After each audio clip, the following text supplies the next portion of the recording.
Olá pessoal, começamos aqui mais uma tutoria interativa, eu e o professor Jefferson hoje, e hoje nós vamos falar do PL Ensaio Acadêmico. Então vocês já estão produzindo esse PL, vão mandando as dúvidas, alguma coisa que tenha ficado para a gente poder discutir hoje aqui ao vivo. Mas vocês já estão produzindo o PL, a gente já falou na outra tutoria interativa e na aula interativa, a gente já falou bastante dos temas, das possibilidades. Então a gente vai tentar dar uma avançada até para vocês começarem essa construção, que vocês já devem estar começando. E aí vão mandando aí as dúvidas que a gente vai também direcionando, ok? Beleza, pessoal? Então, como é que tá esse trabalho de produção de vocês do texto? Bom, primeira coisa, tema, já escolheu, né? Se não escolheu, ainda corre lá escolher, né? Não sei se a planilha ainda está aberta, né? Tá. Então, você ainda pode colocar lá na planilha qual é o tema que você vai escolher. Então, esse tema já tem que estar fechado. E o que a gente tinha comentado antes, né? Que é muito importante para a escolha do tema, você fazer uma pré-leitura, né, daqueles textos que estão disponibilizados lá no AVA para vocês familiarizando. Não adianta escolher o tema sem você ter começado a ler os textos, né, Gina? Porque daí, a hora que você for começar a ler o texto, de repente você vai ver, poxa, não era isso, não estou entendendo, né, não liguei uma coisa com a outra, e aí, pô, você já perdeu um tempo, né, você vai ter que voltar a trocar de tema. Então, faça as coisas na ordem, que isso é muito importante. Então, a primeira coisa, se familiarizar com os textos para fechar o seu tema direitinho. Fechou o tema? Qual que é a segunda etapa, Edna? Fazer o bendito fichamento, né? Então, você vai ler os textos detalhadamente com atenção. E não se assuste se você precisar ler mais de uma vez. Quantas vezes, né, Edna? Na vida acadêmica, a gente lê um texto e tem que voltar no texto e ler de novo, né? Para poder entender bem, fazer as relações. É normal, tá? Então, é da natureza do trabalho acadêmico. A gente lê textos que nos parecem bastante difíceis no começo, que a gente precisa voltar e fazer mais uma leitura. Depois que você fez o fichamento, daí que você vai partir para a construção do seu texto. Tenha sempre em mente qual é a pergunta, né, que o seu problema, que a sua situação propõe, né? Então, se você lembra, aqui, ó, vou até retomar só para a gente ter certeza aqui, né? Quais são as perguntas de cada tema? Primeiro tema, história da mídia. Até que ponto a situação sociocultural de um país pode influenciar na produção de conteúdo? Mesmo no ciberespaço, diferentes ambientes socioculturais geram diferentes tipos de produção no jornalismo radiofônico. Então, está falando sobre rádio, né? Sobre questão sociocultural e sobre como que o ambiente sociocultural influencia na produção de conteúdo para o rádio. Então, essas duas perguntas têm que estar lá no topo da sua página. Você vai começar a escrever, pegou o template, hein, gente? Pega o template para escrever, não vai escrever em qualquer lugar, não. Vai no template que ele já está formatado. Então, pega o template, joga a pergunta lá em cima para você lembrar dela. Opa, estou respondendo essa pergunta aqui, né? Daí você vai trazer o que os teus autores falam sobre isso, quais são as ideias importantes que eles trazem, né? E a estrutura do texto, né, Edna? Como é que é a estrutura desse texto? O que eu tenho lá?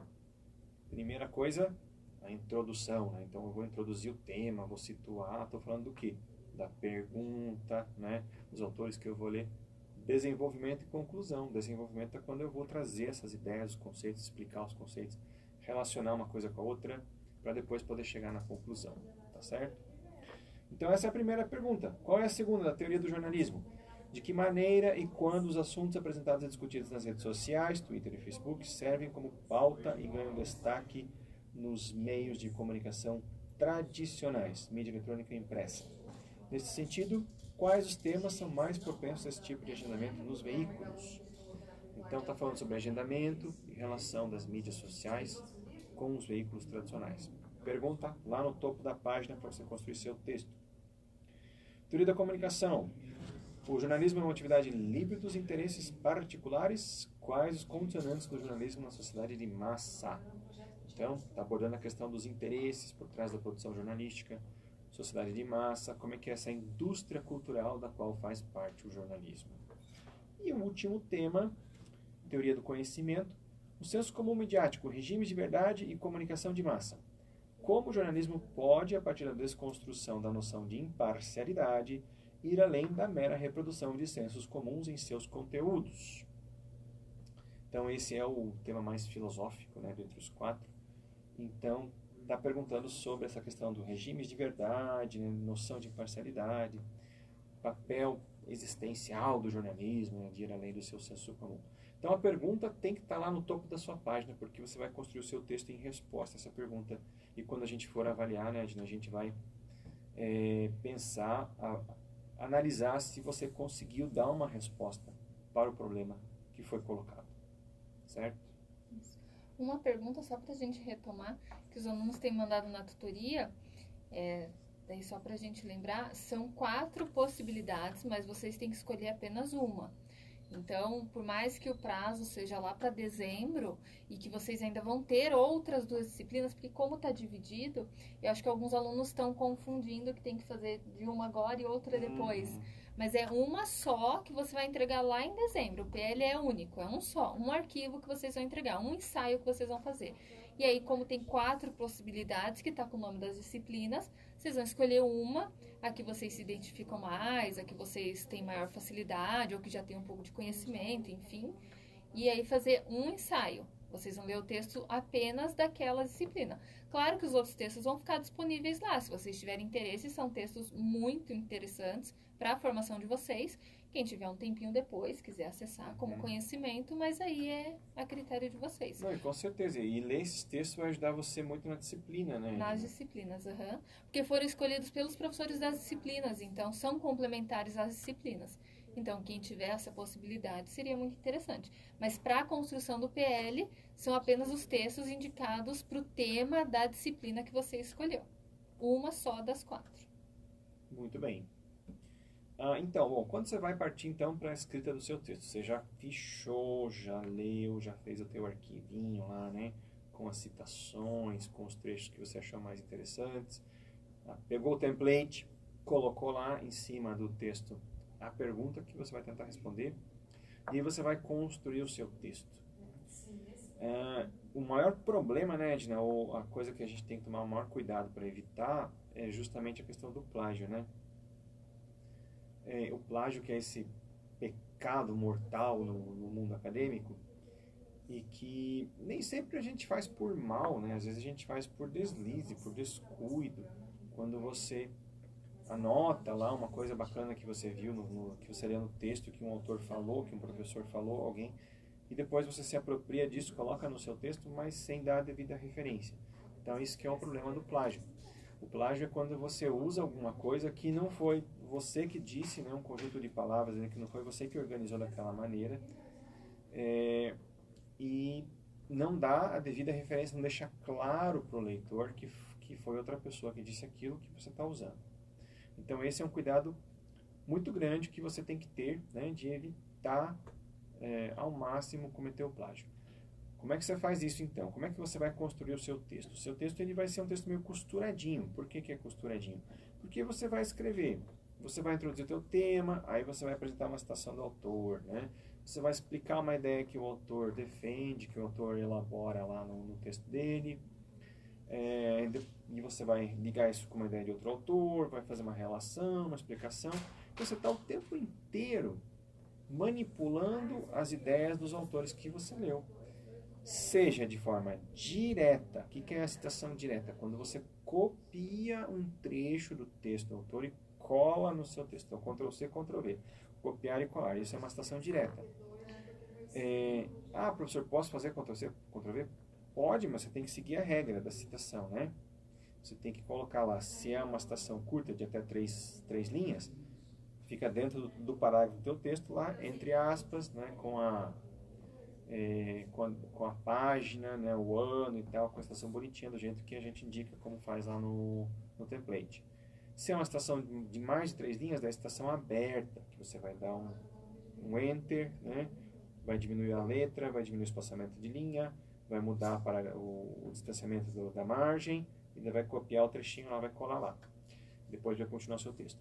Então, você pode copiar os trechos, só tem que se certificar com toda a mais absoluta certeza de que esse trecho está marcado, que o leitor vai entender que isso não foi você que escreveu, mas que foi outra pessoa, tá?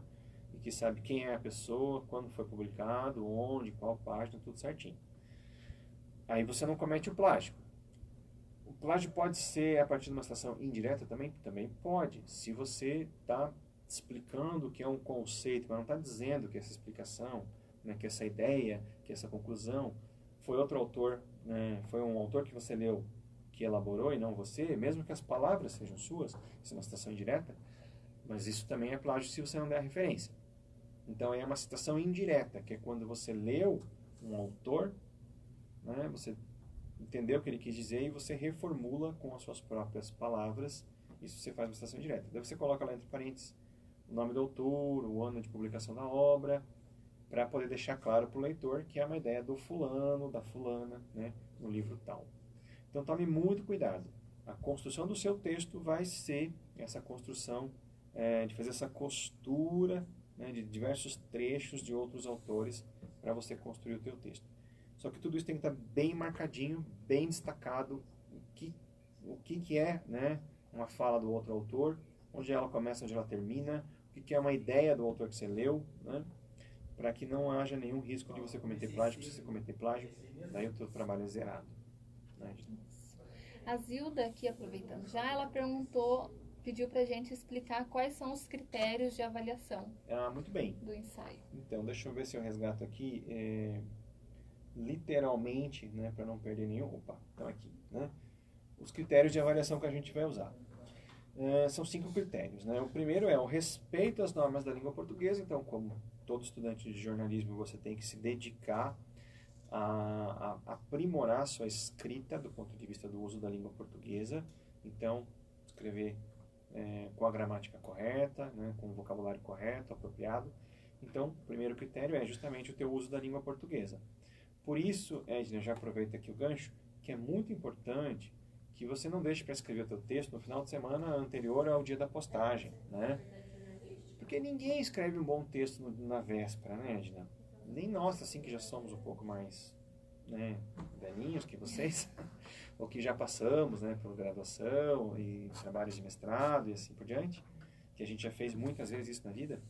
A gente escreve um texto, depois tem que voltar nele, revisar, arrumar, reescrever para que ele fique certinho, né, para melhorar a qualidade do texto. Às vezes voltar no texto que leu para tirar alguma dúvida. Exatamente. Ou lembrar de alguma citação. Então, se você deixar para publicar, né, para mandar, para escrever o teu texto na véspera e uma semana antes da publicação, a chance de que ele não saia um bom texto é grande, tá? Por isso que é muito importante que você já comece já. Quando é que eles têm que postar, Edna? Em dezembro? Do início ali até dia 20, mais ou menos. Até dia 20 de dezembro. Então, o ideal é que você já esteja começando, na medida que você vai lendo, fichando, você já vai escrevendo um parágrafo ou outro, né? É lá pelo final de novembro, você já tem uma primeira versão do teu texto, né? Depois você volta para ele no começo de dezembro, já revisa, já faz uma versão melhor, e assim por diante, até você chegar lá numa terceira, quarta versão, que vai estar bem redondinha. Então, o primeiro critério é o respeito às normas da língua portuguesa. O segundo critério é o cumprimento das regras da ABNT e normas técnicas para o ensaio, que estão todos previstos no template. No template ele já está formatado nessa questão de tamanho de letra, espaçamento, margem. Ele está totalmente formatado do jeitinho que tem que ser. Então você vai escrever o seu texto lá, se você observar, tem que prestar atenção, né? E seguir aquela formatação. Muito cuidado com a questão das citações, tá? Se é uma citação curta, de menos de 3 linhas, ela vai no corpo do seu texto, você só coloca, entre aspas, o trecho que você copiou. Se é uma citação longa, que tem mais de 3 linhas, daí você tem que fazer a citação aberta, que você vai dar um enter, né? De espaço, 2 enters, na verdade, um espaço mais um, onde você vai colar o teu texto. Esse texto vai ser, o tamanho da letra vai cair para 10, né? De 12 para 10. O espaçamento entre linhas vai cair de 1,5 para 1. E a margem vai ser recuada a 4 centímetros da margem esquerda, justificado. Tudo isso a gente observa. Então, o aluno colocou lá uma citação aberta, não diminuiu o tamanho da letra, não acertou o espaçamento, não acertou a margem, colocou aspas, porque na citação aberta não vai aspas. Tudo isso a gente desconta ponto, né? Porque faz parte dos critérios. E as referências também, né? Isso, as referências, né? Lá no final você colocar direitinho, né, o autor, do jeitinho que é para fazer na BNT, que já está lá. Então, o template tem que seguir o template, tá? Ele vai garantir que você ganhe esses pontos aqui do critério cumprimento das regras da ABNT.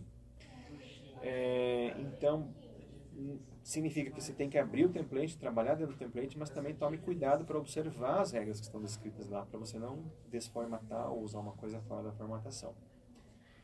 O outro critério já é mais do conteúdo, né, que é a utilização dos 3 autores listados para o tema escolhido. Então, a gente vai ver, você tem 4 autores, né, 4 textos no seu tema. É obrigatório usar ao menos 3. Então, se você usou 3, realmente você fez referência no corpo do seu texto, você citou, citação direta ou indireta, da forma que for, você comentou, articulou as ideias de 3 autores, beleza, então você ganha, né, uma nota máxima aqui nesse critério. O quarto critério é qualidade no debate teórico entre autores. Então, aqui a gente vai avaliar também o aspecto conteudista, como que você articulou a ideia de um autor com outro, você trouxe comparações interessantes, você conseguiu ligar a ideia de um autor com outro, tem 2 autores que falam sobre o mesmo tema, você comparou o que eles dizem sobre aquele tema. Então esses são aspectos que a gente vai observar. E por último, que é o uso adequado dos textos selecionados para o tema, aplicação dos conceitos. Então aqui a gente está pensando bem na pergunta mesmo, né? Se você soube utilizar os conceitos que aqueles textos trazem para responder a tua pergunta, para aplicar ao seu problema. Então esses são os 5 critérios que a gente vai observar na hora de corrigir o seu texto. Só aqui a Deiviane e a Etienne perguntaram, o Alexandre até respondeu ali. Hoje essa nossa live, né, essa nossa tutoria é sobre o PL Ensaio Acadêmico. Então as dúvidas que alguns alunos estão mandando é exclusivamente sobre esse PL, o ensaio acadêmico. E o professor acabou de falar dos critérios de avaliação. O que a gente vai avaliar quando ler os textos que vocês enviarem. Ali nos critérios o professor não mencionou o plágio, porque como ele disse anteriormente, caso tenha plágio, vocês não perdem parte da nota, né? O trabalho é zerado, vocês perdem a nota total. Então, por isso que vocês têm que cuidar bastante com essa questão do plágio. Muito bem. Então, voltando lá para a estrutura do texto de vocês, né? O que você vai fazer no seu texto? Bom, tem lá o primeiro item do texto, é o resumo. Mas, atenção. O resumo é a última coisa que você vai escrever. Sabia? Porque como é que você vai resumir uma coisa que você não escreveu ainda? Né? Então, primeiro você vai escrever o texto, né? 1, 2 e 3, os temas 1, 2 e 3, que são contextualização, discussão teórica, as considerações finais. Depois que o teu texto estiver bonitinho, formatado, fechadinho, daí que você vai escrever o resumo. Né? Eu já vi aluno querer começar a escrever pelo resumo. Não dá certo. É o resumo do que você escreveu. Como é que você vai resumir antes? Não tem como, né? Então, o resumo, ele vai aparecer por primeiro no texto, mas ele é a última coisa que você escreve. Primeiro você tem que escrever o texto para depois escrever o resumo do texto, certo? Faz sentido, né? Primeira coisa, então, a contextualização. Você vai apresentar o seu tema e o seu problema. Você vai falar do seu problema, né? Aquele que está lá, né, que está proposto para você no AVA. Você vai dizer o que é o problema que você se propõe a responder e esse contexto. Na verdade, o que você vai fazer aqui? Você vai estar parafraseando aquilo que os professores já colocaram lá no AVA, né? Como tema, tem uma descrição do tema e tem literalmente, né, o problema, os problemas que são colocados, as perguntas que são colocadas. Então você vai pegar aquilo ali, você vai explicar um pouquinho melhor, né? Vai parafrasear, né, o que os professores colocaram lá, explicando, estendendo um pouquinho lá. Pode fazer referência, né, como foi colocado, né, no AVA e tal. Nossa proposta é discutir essa pergunta, a partir dessa contextualização desse tema e tudo mais. Então você vai situar o tema no mundo, o que é esse tema, com o que ele tem a ver, qual é a pergunta que eu pretendo responder. Discussão teórica. Né? Aqui você vai efetivamente apresentar as ideias dos autores estudados, estabelecendo relações entre elas. O que significa apresentar as ideias dos autores estudados? Então você tem lá, comunicação de massa. O que é comunicação de massa? Para o autor fulano de tal, comunicação de massa é isso, para o outro a comunicação de massa é aquilo, né? A gente percebe que são ideias muito semelhantes ou não, que tem uma diferença aqui e ali. Para o autor tal, agendamento significa tal coisa, para outro autor agendamento significa outra, e assim por diante. Então apresenta os conceitos, né? Descreve, explica. Imagina que você está tentando explicar para alguém o que é tal coisa.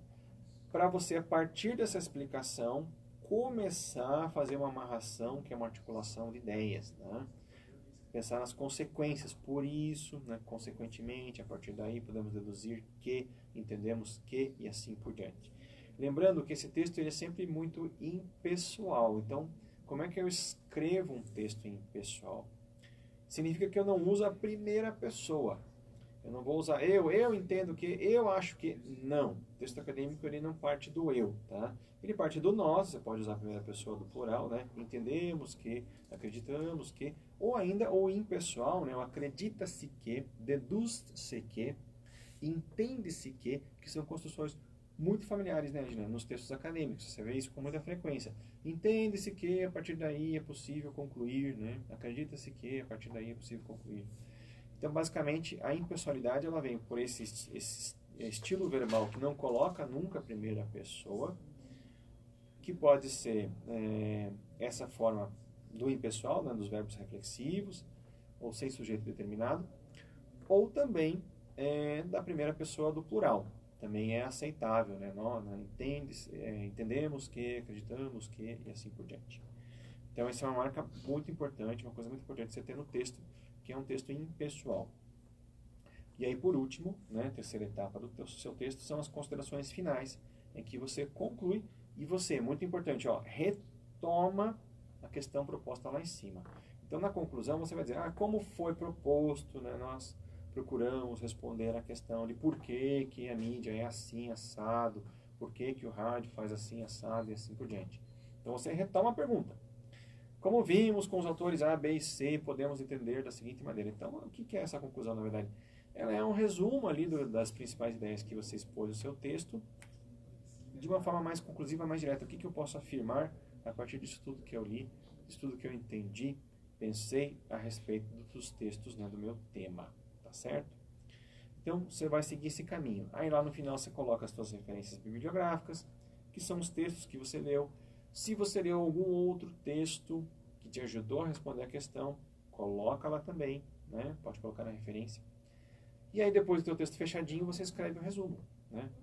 Que é um resumo do que o teu texto propõe a abordar, a responder. O Alexandro, ele perguntou assim: então nós vamos narrar o que os autores pensam sobre determinado tema? Exemplo, teremos que pesquisar o que os autores pensam e explicar no nosso trabalho, é isso? Sim, é isso, Alexandre. Só faço uma observação com relação à palavra narrar, né? Porque narrar a gente está sempre pensando em narrativa, então contar uma história. Então não é, do ponto de vista da linguística aqui, não é narrativa, né? É um texto dissertativo argumentativo. Então você vai dissertar. Mas é bem isso, Alexandre. A tua tarefa é mostrar que você entendeu o que os autores dizem sobre o seu tema e que você é capaz de articular essas ideias nas suas próprias palavras, estabelecendo relações entre eles. Então esse aqui é o grande desafio, tá? É você assim, eu entendi o que o cara disse. Ele disse isso, né? E eu comparo com o que o outro disse aqui, ele concorda, ele diz a mesma coisa aqui, apesar de que ele fala uma coisa diferente aqui e tal. Então, é bem isso.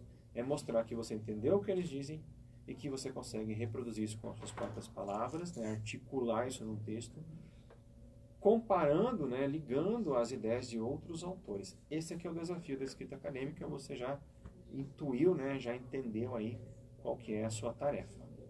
Só que ele colocou aqui, teremos que pesquisar, não sei se de repente, né, só para deixar claro, os textos já estão disponíveis, vocês não precisam pesquisar além do que a gente colocou lá. Tem aluno que pede, posso usar mais um texto? Até pode, né, professor? Vocês têm só que cuidar para não ficar muito fora do tema ali, do que é proposto, daquelas perguntas que o professor leu. Então, vocês vão pesquisar dentro do que a gente já propôs lá. Tem 4 temas, vocês têm que escolher pelo menos 3.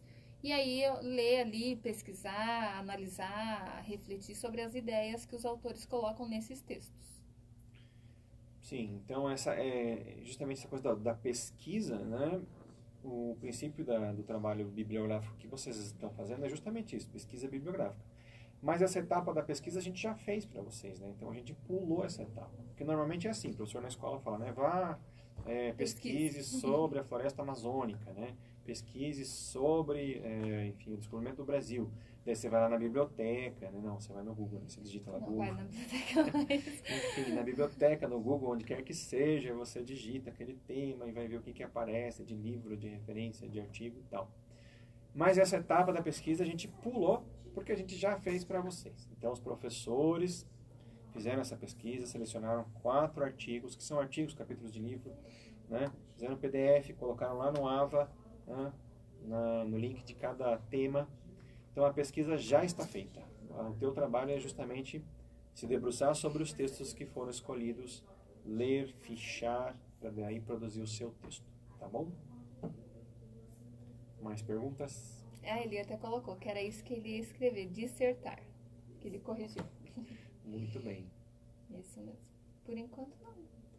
Muito bem, gente. Então, a gente sabe aqui que essa tarefa da escrita acadêmica é difícil, né, Edna? É puxadinho. Não é fácil. Principalmente para quem está entrando no mundo acadêmico agora, quem está fazendo a primeira graduação, quem começou agora, nossa, pode até se assustar. Né? Nossa, não achei que era isso, né? Achei que era mais fácil. Achei que era mais fácil. Então, gente, não se assustem. A gente sabe que é difícil. Tá? A gente lembra, a gente pensa nisso na hora de corrigir. A gente não espera que vocês vão produzir assim, um super artigo nesse primeiro momento. É um primeiro contato, né? É um gênero textual. É algo que faz parte da vida acadêmica, da vida profissional de vocês. Vocês vão retomar isso depois quando forem fazer o TCC. O TCC ele implica, né, essa necessidade de você escrever um texto que tem base acadêmica, que tem pesquisa bibliográfica. Então, faz parte da vida. A gente sabe realmente que é um grande desafio, que é um tipo de texto que coloca um desafio, mas ele vai ser muito útil para você, até para o jornalismo. Existe um tipo de jornalismo que é o jornalismo científico, o jornalismo que lida com esse conhecimento mais bruto, científico, né, sobre o mundo, em que muitas vezes você precisa ler artigos científicos para escrever uma matéria para um jornal, para uma revista. Claro que quando você escreve, você transforma, você não vai escrever nesse linguajar, né, do artigo científico. Você vai escrever com um linguajar mais jornalístico, que é para um público geral. Mas você vai precisar conhecer, saber como é que se comunica, né, nesse linguajar jornalístico. Pensa numa revista super interessante, né, Galileu, que são revistas brasileiras muito boas, que trabalham com divulgação científica. Os jornalistas que lá trabalham, eles precisam ler artigos científicos, eles precisam ir nas revistas acadêmicas, revistas científicas, e ler esses artigos, né, para poder produzir matérias interessantes com conteúdos de ponta, né, explicando os temas que eles investigam. E tem também um outro ambiente da vida acadêmica que a gente gosta muito de incentivar os alunos, que é participar de projetos de pesquisa. Temos vários projetos de pesquisa, né, no curso de jornalismo. Temos alunos do EAD participando. Então, se você vier a participar de um projeto de pesquisa, você vai fazer esse trabalho sob acompanhamento de um professor, de ler, escrever, produzir e, quem sabe, ir para um congresso, participar, né, do Intercom, de um SBPjor, né, de congressos importantes que tem no curso de jornalismo no Brasil, que são muito interessantes. Os alunos gostam demais, porque vão lá, conhecem gente do Brasil inteiro. Enfim, é muito gostoso participar de congresso quando a gente é estudante. E essa oportunidade está aberta a vocês, né, se vocês participarem de projetos científicos aqui, de iniciação científica que a gente tem no curso. Esse trabalho, ele é uma prévia para isso, né? Então, é um primeiro exercício da prática de escrita acadêmica que pode te preparar para fazer uma iniciação científica, participar de um congresso científico e, quem sabe, até um dia participar, entrar no mestrado depois que terminar a graduação. Para virar professor ou não, não importa, né, se você quer ser professor ou não, mas com certeza o mestrado ele vai agregar muito à sua carreira e é desse mundo que a gente está falando. Acho que é isso então, né?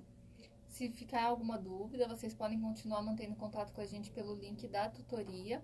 Antes da entrega ainda, nós teremos outra aula interativa, acho que em novembro agora, que a gente também vai mostrar mais alguns exemplos, falar um pouco mais sobre isso, para que fique claro, para que vocês consigam fazer. A ideia nunca é dificultar, é que a gente, mesmo à distância, a gente consiga auxiliar vocês para que vocês façam. O PL é uma prática.